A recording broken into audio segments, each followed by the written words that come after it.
Hello guys, what's up? It's me again, si Mima Alicia nyo at nagbabalik muli para sa ating panibagong balitaktakan. Nako po, grabe talaga mga minamahal. Kahit nga din ako, napakunot ang aking noo at ang aking kilay sa pambabastos po na ginawa ni Senator Bato de la Rosa. Grabe, ang tigas po talaga ng bungo.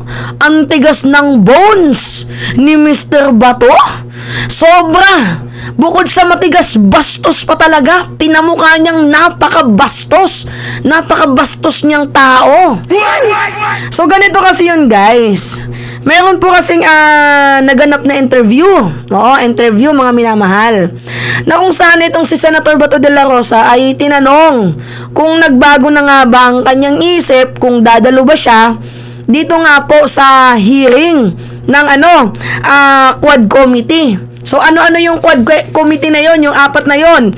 Yung Committee on Human Rights, Committee on Public Order and Safety, Committee on Public Accounts, and Dangerous Drugs Illegal. So, dangerous illegal drugs. Apat na committee na yon mga minamahal. Kaya nga, Quad Committee. So, bakit? Para po imbestigahan yung POGO operation, yung illegal drugs, extrajudicial killings, human rights violation, war on drugs, lahat-lahat na po. So, sabay-sabay po yung iimbestigahan. So, ngayon, nung tinanong itong si Senator Bato de la Rosa, pwede niya namang sabihin na, sorry po, ganyan, hindi po ako makakadalo. Pero ang sabi niya, kahit po Committee of the Whole, diba, kahit po Committee of the Whole po ang mag-imbestiga, hindi daw po siya dadalo. Grabe, ang pintas po talaga ni Senator Bato de la Rosa. Grabe po yung kanyang ginawang pambabastos. Alam nyo, ito yung nakakaurat mga minamahal eh. Kapag siya ang nagpatawag po, 'di ba, meron din siyang committee, yung dangerous drugs.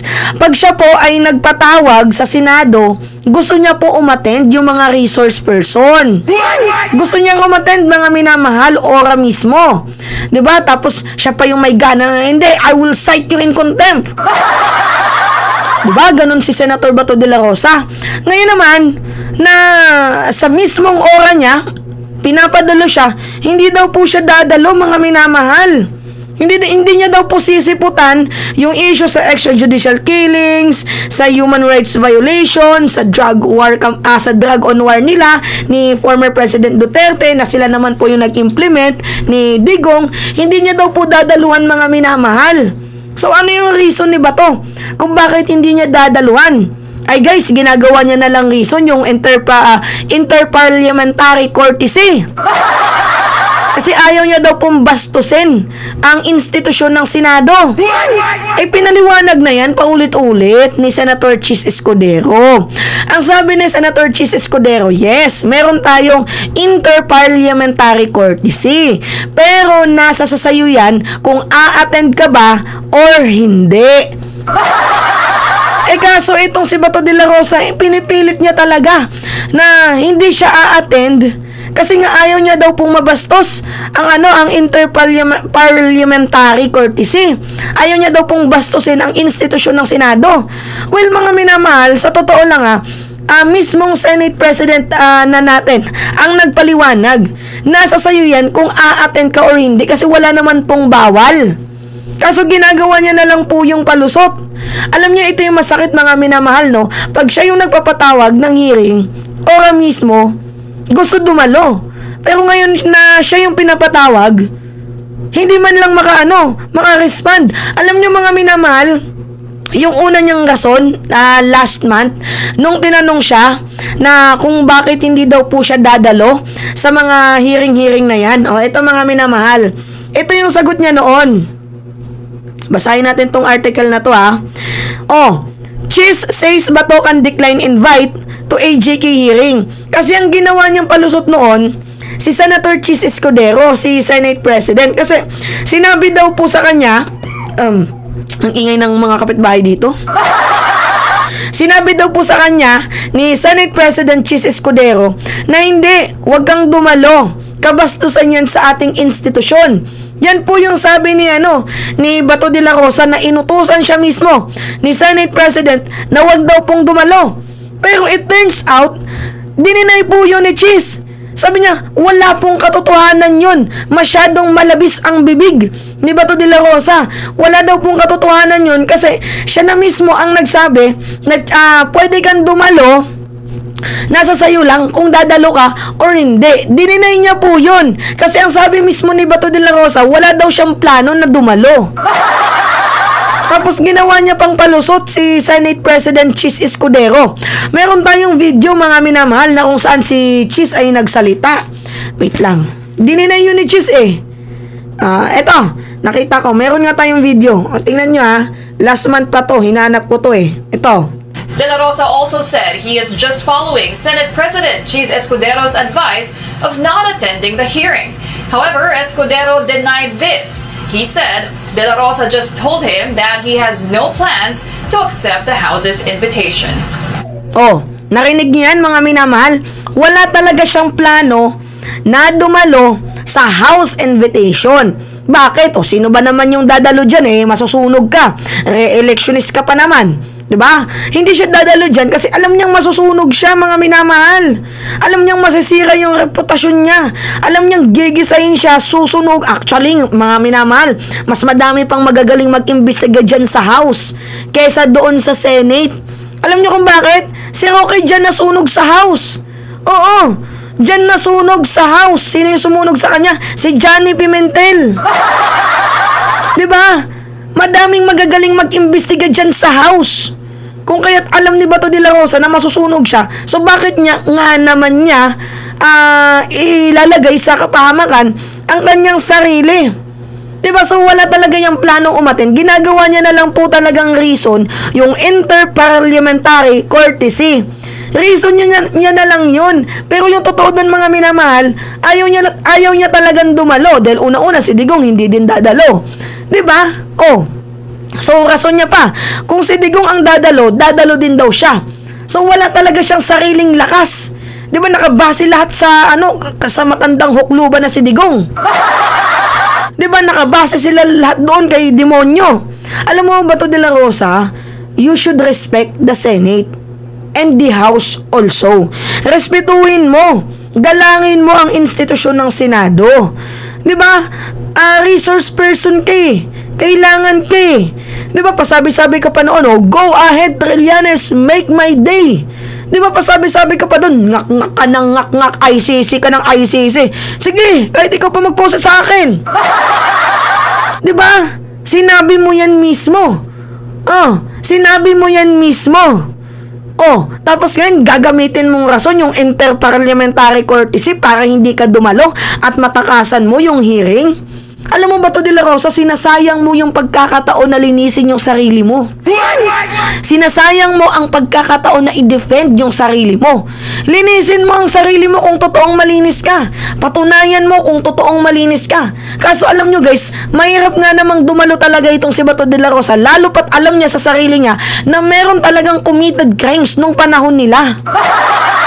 Merong kinumit na crimes. Kaya nga si Bato de la Rosa sabi si Romualdez, si Zaldico, si Dick De Leon, si Trillanes, kinakausap yung mga PNP active official para magtestigo against sa amin ni former President Duterte. Ay malamang hindi ka nga nagsasalita di pagsalitaan na lang natin yung mga inutusan ninyo, yung mga star witness sa extrajudicial campaign ninyo noon. Diba? Pero dininay naman yan ni Romualdez, ni Elizaldico, pati ni Dick De Leon. Si Trillanes lang talaga ang umamin. Sabi niya, 2017 niya pa daw yun ginagawa mga minamahal, sabi ni Trillanes, 2017 ko pa yan ginagawa, so bakit ka pa nagtataka? Talagang hindi naman pwedeng i-deny yun ni Trillanes dahil unang-una siya yung kasama na magsampa ng kaso Diba? Sinamahan niya yung mga biktima. Nangangalap siya ng mga information. So, hindi niya talaga i-deny yun. Kaya nga lang, napaka-red flag talaga ni Bato de la Rosa. Akusa ka ng akusay, bakit hindi mo na lang harapin yung mga accusation sa'yo dyan sa Senado? 'Di ba? Harapin mo yung patungkol sa Pogo operation, sa illegal drugs, extrajudicial killing. Although wala namang diyan si Bato de la Rosa sa Pogo na yan. Pero yung relation niya dito sa extrajudicial killing, sa AJK, sa human rights violation, sa war on drugs, talagang pit-pit siya dyan, mga minamahal. Kumbaga ipit na ipit dyan si Bato Kasi siya yung nag-implement. Si Digong yung nag-utos, pero siya yung nag-implement. Wala sanang AJK kung in the first place, hindi nila pinatupad yan. Tapos ano yung sabi nila? Ano yung sabi nila noon, mga minamahal? Ang sabi ni former President Duterte, I don't care about human rights. O ngayon, na sinisingil kayo ng batas, wala din pakialam sa inyo ang mga tao at ang human rights. Di ba? Kasi may pagkakasala kayo. See? Di ba? Talagang hukluban ng itong si Bato de la Rosa, no? May tama sa pag-iisip. Ito yung video ng kanyang interview, mga minamahal. Panood ko muna sa inyo. Wait lang Ay nako, may ads na naman, mga minamahal. Wait lang Si Senator Ron Ito.